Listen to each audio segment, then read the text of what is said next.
What makes a great leader great? How do we create a high-performing team?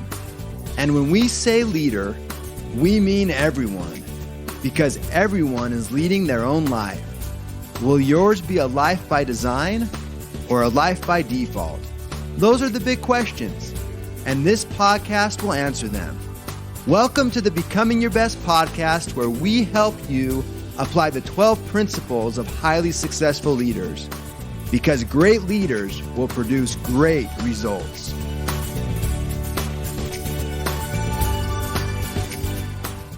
All right. Hello, Becoming Your Best family, friends, wherever you're at in the world. This is your host, Rob Shallenberger, and welcome. Hope you're having a fabulous day. Well, this podcast is going to focus on something that's a little bit different. It's going to be very much in line with Becoming Your Best and things that you've heard in previous podcasts, but maybe with a little twist. And as a reminder, if you haven't been to becomingyourbestuniversity.com, there are some powerful and free courses there, and it really costs nothing to enroll. So if you have family, friends, coworkers, this is a great resource to get some very short yet powerful courses for free. So that's becomingyourbestuniversity.com. Just wanted to throw that out there for those that have not enrolled there and looked at some of those free courses. All right, so where's this podcast stemming from? Well, 20 years ago, I was in Europe, and I heard a person say something that's really stuck with me through the years. And I didn't know if it was necessarily true or not true at that point. So I just quietly observed this. And that person said, you Americans, you live to work while we work to live. Now, at that point, again, I didn't know whether he was right or wrong. Now, since then, obviously having been in the Air Force, that was an incredible experience, being all over. And then with Becoming Your Best, having trained and spoken to thousands of people all over the world. So this is something that's always stayed in the back of my mind. And I've been observing people to either prove this or disprove that statement, not knowing whether it was true or not. And in our research, it was interesting because we found that 68% of people feel like their number one challenge is how to prioritize their time. Hence why the fourth principle of the 12 principles of highly successful leaders is prioritize your time. So let's talk about this a little bit more. This is obviously an issue for so many people. And I'm sure that you can relate in some way. There's all these things you want to do. Health, finances, with relationships, spending time together, taking care of yourself, weight. Just all of these things have to do with time. And really it comes back to this root cause. Well, are we living to work or are we working to live? Now, to be clear, I'm not suggesting that work isn't important. To the contrary, work is absolutely critical. It's the lifeblood. Money's essential to living. It's kind of like oxygen.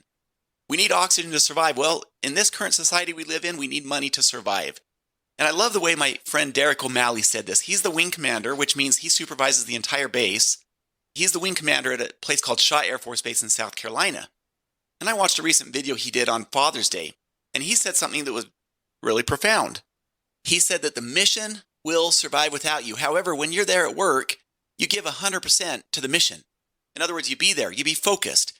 But when your family needs you, be there 100% for your family. The mission will go on. The mission will succeed. So I love what he said there. When we're at work, let's be 100% focused at our very best, innovative, transformational rather than transactional. So let's commit 100% when we're there. But the question is, why are we doing all of this? Is it living to work or are we working to live? One of the best examples I heard of this was from a professor, and he used these ping pong balls, and he had in front of the class this large glass display. And he put a bunch of ping pong balls in the display there, what looked like an aquarium really, kind of like a fishbowl. So he put all these ping pong balls in, and imagine in your minds this is all full. And he asked the class, is this full? And they said, yeah, it is. It's full of ping pong balls. Well, and then he proceeded to pour all these little pebbles in. And these pebbles started filling in around the cracks and the crevices until he reached the brim of what was the empty aquarium. And again, he asked the class, is it full now? And now they said, with a little more skepticism, yes, we think it's full. And then he took this fine-grained sand and he dumped the fine-grained sand in and it filtered through the cracks. And then finally, what looked like a full tank, is this full? And they said, yes, this time it's full.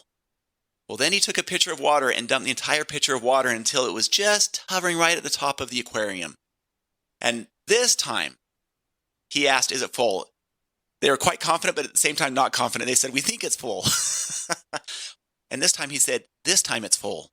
And then he reversed this sequence. In other words, he had shown them what it looks like to have a full tank. And this time, he started with another tank, which was by its side, and he filled it up with water first.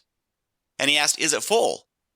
And they weren't quite sure how to answer to this one. So he said, well, take a look at this. And then he dumped all the ping pong balls in, and all the ping pong balls floated over the edge. There wasn't room for them. And this is kind of like life. Maybe you've seen with Stephen Covey the big rocks, small rocks example. It's very similar. The question is, do we make time for the things that matter most? The big rocks, the ping pong balls, the priorities in our life? Or are those crowded out by the small things, the less important things, the things that don't have the big impact in our life?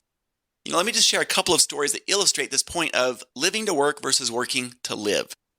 And just maybe introspectively think about where you're at. How do you feel when you hear these stories?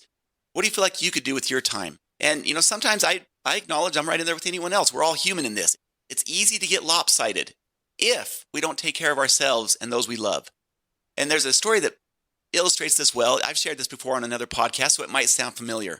There was a father who came home from work.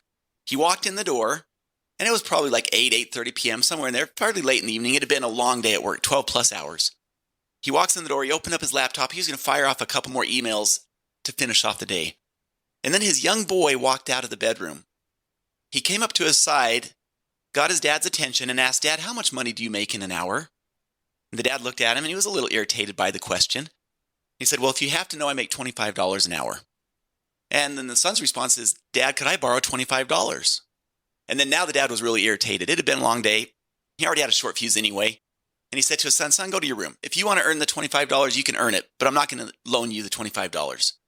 And with that, the son turned around and went to his room.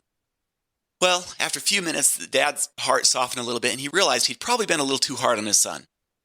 And so he got up and he walked over to his room, and as he entered his son's room, he could see that his son had his head down and was crying. And he apologized to his son, and he told him, son, I'm sorry. If you needed the $25, you probably had a good reason for asking for it. And so he said, I'll loan you the $25.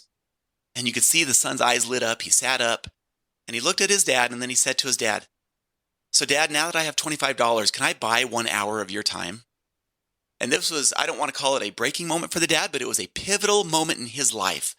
He realized what mattered most at that moment, and he completely lost it, started crying, and gave his son a hug. And he said, son, I'm so sorry. And from that point forward, it was a real change point for him.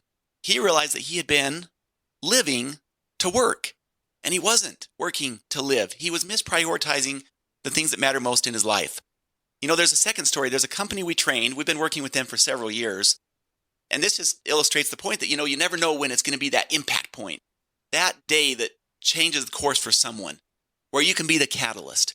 Well, in this particular day, this lady, during the training, took our Circle of Peace and Balance exercise that's in our book, Becoming Your Best. It's in the 11th principle of live in peace and balance.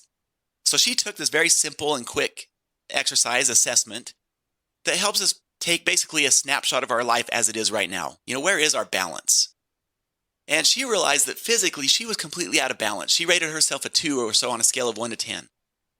Now, instead of sit back and just say, well, that's just how it goes, I don't have time to change it, she took the initiative to make a difference, to make time for what mattered most at that point in her life, because she saw where this train was going, and it wasn't good.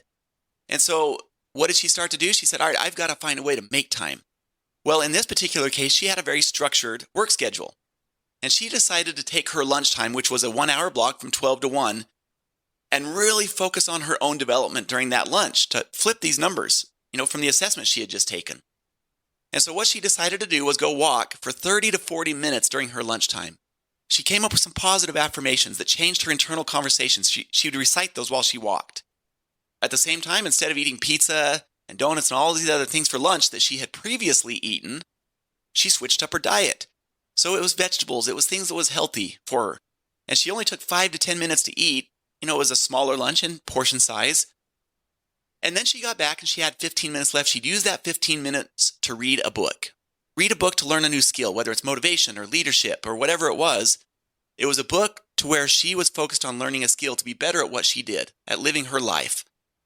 Well, it was interesting because within 3 to 4 months, we met her again, and she said, my entire life has changed. And that's no surprise to hear that, because when we do those types of things, that's exactly the result that follows. She looked better. She was physically a completely different person. She felt better. Her radiance, her countenance was different. She had so much energy. So this was interesting for us. We actually talked with her supervisor just behind closed doors and asked, is she still the same as she was before productivity-wise? Has anything changed with her? And he said, you wouldn't believe it. Before, she would come in, I'd consider her a mediocre to below average performer. Oftentimes, she was the one who was complaining. There was kind of a negative energy around her. He said she has gone through a complete transformation. She's positive, she's upbeat, she's fun to be around. And right now, she's probably one of the most productive members of the team. And this is what can change when we start working to live. And you see that not a lot changed in her schedule. She still worked the same schedule, but her paradigm, her mindset shifted. And she was more thoughtful and efficient with her time. And that completely transformed who she was. At home, she said, I'm a better mom. I'm a better person. I have so much more energy. And that's exactly the idea. So the question is, how can we do that? How do we make the time for what matters most? And I would suggest a couple of things. Number one, pre-week planning. You hear us talk about that a lot, and there's a reason we do. In my experience, that is the single greatest habit of happiness, of success, of peace in someone's life. Because otherwise, we're just flying day to day and winging it. And winging it gets winging it results. With pre-week planning, how can that not be transformational? When someone actually sits down at the beginning of the week, typically Saturday or Sunday, they look at their different roles and they're asking, what can that person do that matters most that week in that role? And that's going to be dynamic. It changes every week.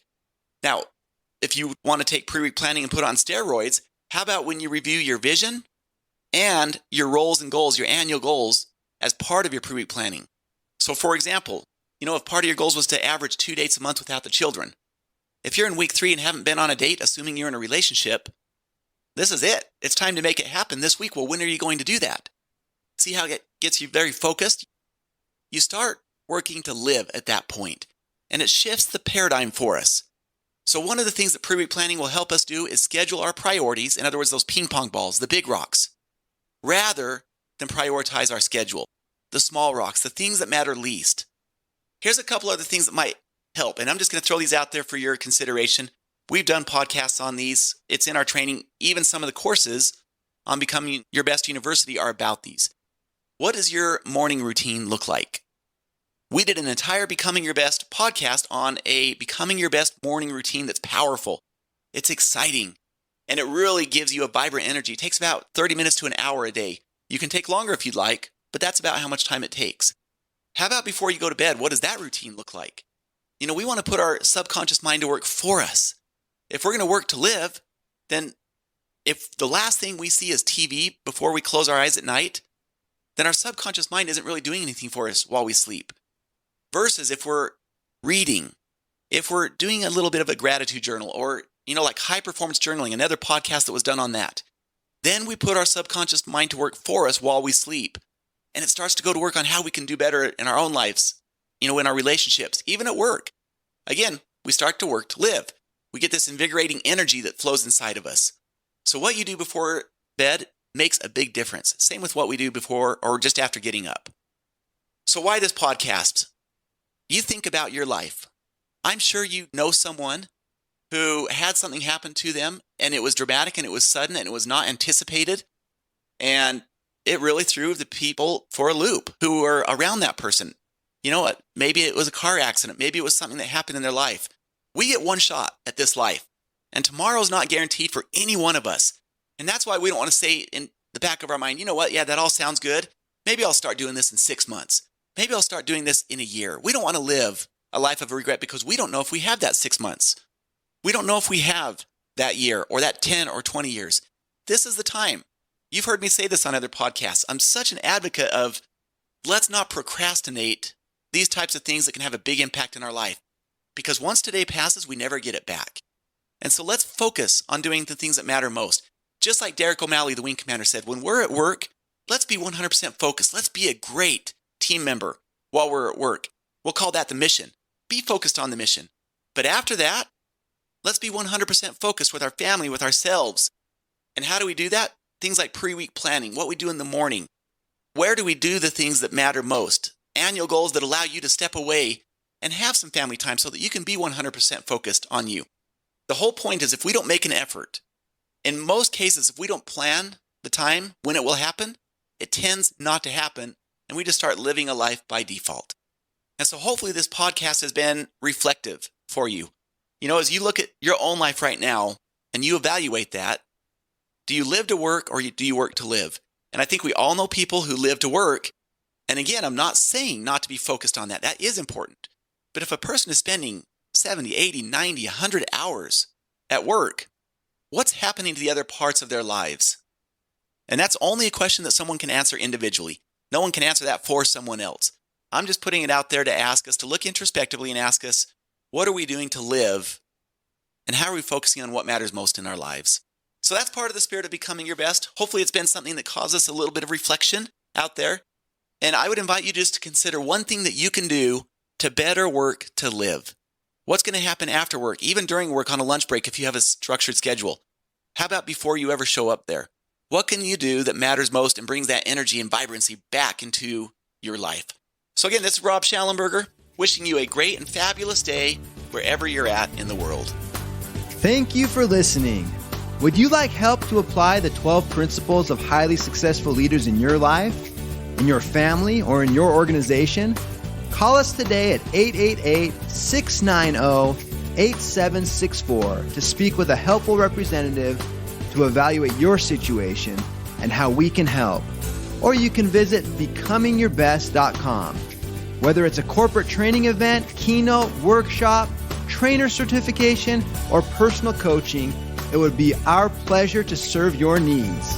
Once again, call 888-690-8764 or visit becomingyourbest.com today.